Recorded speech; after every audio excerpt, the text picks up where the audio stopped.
lost Ken. I just this video I just can't talk today. I don't know what it is. Maybe it's my mouth. Okay, and then now.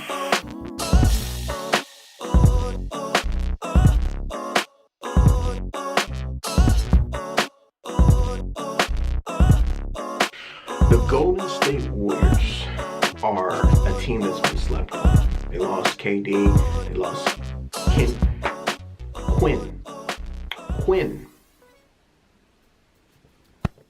They lost Quinn Cook. They've lost Boogie Cousins. They've lost a lot. And I guess you're asking yourself, like me, what do they have? What have they added that's going to make them a force to be reckoned with? Not only that, but now Clay is out and injured. He has a 6 to 9 month recovery in front of him. You know, he lost a lot of pieces. What do you do now? Well, what they have added is they've added another all-star. They've added a guy by the name of D'Angelo Russell. Now, I know a lot of people feel a certain way about D'Angelo Russell based off of the situation that happened when he was in the Los Angeles Lakers. He was telling on like recording stuff about you just don't do that. Like, that's man, you don't do that. That's man code. Like, you don't, if I'm cheating on with another, then you don't record it and then put it out. But he was a kid. I know the Lakers, they forgave him because they were looking for him in free agency. And I think he would have been somebody that would have been good to space the floor. Even though they have some very good point guard options, which I'll get to later, the Los Angeles Lakers. But adding him into their system, their pace and space system, is going to give that partner that Steph needs to be able to spread the floor. You're not going to do those, that college defense that they've been doing on Steph and just crowding him. They're not going to do that anymore. But by adding D'Angelo Russell, you've lost a lot. So it'll be interesting to see what they do with the bench. But the one thing that I like too, that was one of the things that was a big problem in the Raptors series, was that they did not have bigs. The bigs that they did have, such as DeMarcus Cousins, and I don't know why I can't speak today, DeMarcus Cousins and Kevon Looney, Kevon was hurt. Kevon did very, very good, but he was still hurt. DeMarcus Cousins, they were pick and rolling him to death. There really wasn't anything that they can do with DeMarcus from an athletic standpoint that would make him get good minutes on Golden State. Just the way that they were playing, the Raptors were playing Golden State was very, very, difficult to keep DeMarcus in there because they kept going downhill. They kept pick and rolling. They kept shrinking the floor and then kicking the ball, passing, kicking. They kept doing all of these things that, as a big, it's very hard to get back on defense and guard and do. So they took him out because I just think that DeMarcus never really was somebody that fit in the Warriors' plans. They had said also too, when they signed him, they said, hey, look, this is for a year. This is not for anything longer. So they didn't even try to re-sign him. I think they would have probably had the opportunity in the cap space to give him a deal, but they didn't do that. But they brought in Willie Cauley-Stein. And Willie Cauley-Stein, he's a big boy. He's more athletic. He's a rim protector. It should be interesting.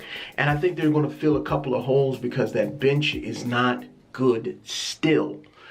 You've taken a lot away, but you've also added some pieces.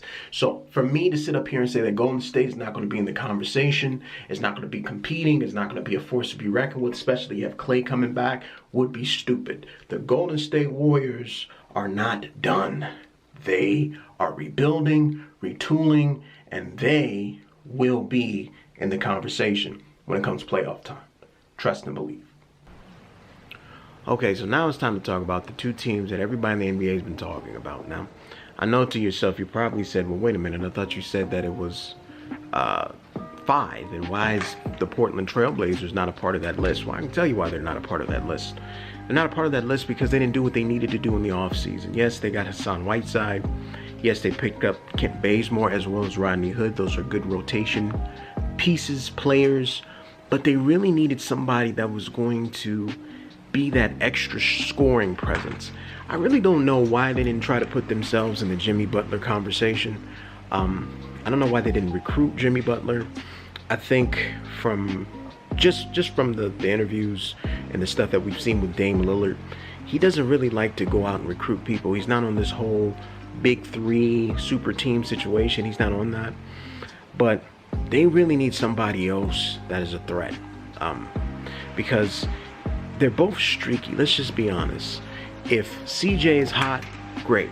If Dame Lillard's hot, great. But if one of them is not hot, your chances are that you're going to lose that game. And what has happened multiple times during the playoffs is Dame Lillard, either he wasn't playing good and CJ picked up the slack, or maybe CJ wasn't playing good and then Dame Lillard picked up the slack, or maybe both of them did play good. And if they both did play good, great, they won a game, but the next game is like they didn't even, have a shoot around. It's very hard to depend on particular players every night. The NBA is a grind. It is a super grind. And I'm not going to sit up here and disrespect Dame Lillard. I'm not going to sit up here and disrespect CJ McCollum. I'm not going to disrespect these guys. But what I am going to say, and I'm going to be very, very honest here, it's on management. Management needed to do something else. Hassan Whiteside gives a big body in big paint presence in the middle of that basketball court. It's going to be very hard to drive and score on someone the size of a Hassan Whiteside. But let's just be honest.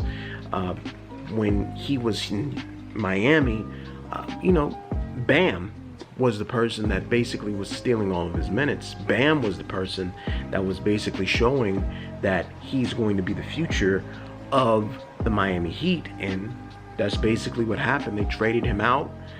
They sent him on his way. They said, congratulations, thank you for what you've done, but we don't need you anymore. And they decided to move forward with a different center. So Portland is not on the list because of that. And that is the only reason. You needed to do more during the off season, because what's going to happen is you're going to have to face some teams that have some defense, and they definitely have some offensive power. And you cannot be in a position where you just every single year, one guy's on, one guy's off. You needed a third option, and you just didn't do it. The two teams that everyone's speaking of right now are the Los Angeles Clippers and the Los Angeles Lakers. Now, me being someone who is a fan of the Lakers, it's windy here, I'm sure you guys can hear it.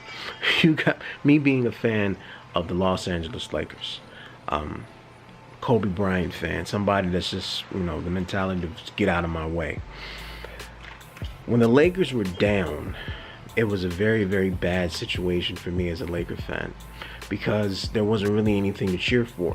So, me being in the wonderful, beautiful state of California, I cheered for a California team, and that's the Golden State Warriors. And I created this in my mind, this hatred for a guy by the name of LeBron James. So when LeBron came over to the Lakers, and let me not say hatred, let me say that I just didn't really like his antics. I didn't like it. But when he came over to the Lakers, it's kind of like, okay, now he's with us. So it's just like, that cousin that everybody has. You don't really talk about him, but you love him regardless. That's the type of situation it was with LeBron. And there's no disrespect to LeBron. I love LeBron. I respect LeBron. I just didn't like his antics. And the thing is, a lot of people, I guess, felt the same way, because there was a lot of people in free agency, big time players, Kyrie Irving, who said no. D'Angelo Russell, he looked like he was going to come, but I don't know how real that ever really was. The year before that, Paul George, he had the opportunity to go and meet and team up with LeBron James and the Los Angeles Lakers. He didn't even take the meeting, and this is when Magic was in power too. That's what's crazy. So that didn't happen. So now that didn't happen, you had Kawhi Leonard. Everybody thought it was a foregone conclusion, and it was not a foregone conclusion because he ended up going to the Clippers.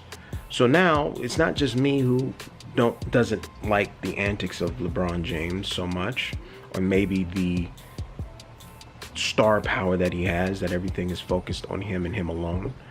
But now this became a situation where you had to try to get a star, and they got a star. Oh yeah, they got the brow. They got AD. Now AD is a basketball player. He is what they call, this is a terminology that's been used for the last few years, a unicorn. I do believe he is that, a unicorn. But I also do believe too that it is going to be impossible to stop a man like him when you got LeBron James on the wing. It's going to be very hard. It's a pick your poison situation. So I like the Lakers in terms of what they've done. Now, I'm not going to give a whole rundown of the Lakers roster. I'm just going to switch over to the Clippers. Now, the Clippers, what they have done is they have brought in probably one of the two best defenders in the history, or two-way players, I should say, in the history of the NBA. They brought in Kawhi. They brought in Paul George. Now, everyone is saying that they have the same odds to win the championship as the Los Angeles Lakers. I disagree. And the reason why I disagree is because I'm looking at depth. I'm looking at size, and I'm looking at experience. And the Lakers have a team full of people who have won championships, who have experience, right?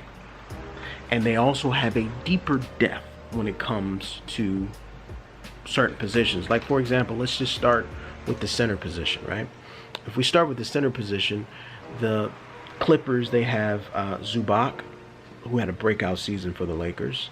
And then they have Montrezl Harrell, who had a fantastic season for the Clippers.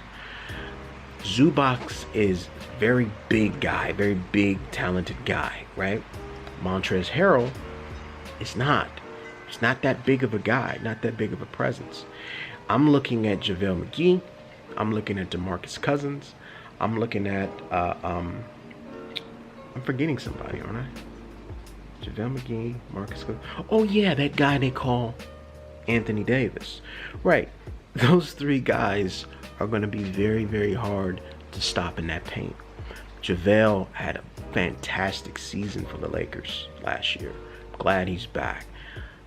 Anthony Davis, he's coming with a chip on his shoulder. And DeMarcus Cousins, he's looking and playing for his next contract. It's going to be very hard and difficult to try to beat somebody. And I mean beat them in a 7-game series when you have so much size in the middle of the paint. And not only that, but DeMarcus Cousins and Anthony Davis, they could stretch the floor. It's going to be very difficult to stop those guys. Then we go deeper into the other positions. We go into the position of point guard. We have Patrick Beverley. I don't know who their backup point guard is going to be. They may be making some more moves, but I'm looking at the point guards that we have for the Lakers. We have Quinn Cook, who gave some good minutes for Golden State. We have Rajon Rondo, who is a veteran. I'm just going to stop there. I'm not even going to go to the third string, which was Alex Caruso. I'm not even going to go there, but Alex Caruso is very, very solid as well, too. Doesn't turn the ball over a lot, plays good defense, is aggressive with his shot. Patrick Beverley's never been known as an offensive player. He's been known as a defensive player. That's been his calling card. That's how he got this big contract based off of his defense. Lou Williams, I guess you can plug him in. He's play a little point guard too. But again, Lou Williams is a guy who, he's a very good offensive scorer, but he's not necessarily known for his defense. When you have depth issues, which is what the Clippers have right now, and when you go into a 7-game series, it's going to be very, very difficult, in my opinion, to win. There is no answer on that Clipper team for AD. There's no answer for that. There's no answer. You can say LeBron has an answer in terms of Kawhi, and in terms of Paul George, and I will give you that. But Kawhi is not the passer that LeBron is. Paul George, got better when he was in OKC. I think his passing numbers picked up, but he's also not the passer that LeBron is. It's going to be a very good series when they face each other, but depth wins basketball games. That's how the Toronto Raptors won, and that is how the Los Angeles Lakers, in my opinion, is going to win the NBA championship. It is going to be a dog fight.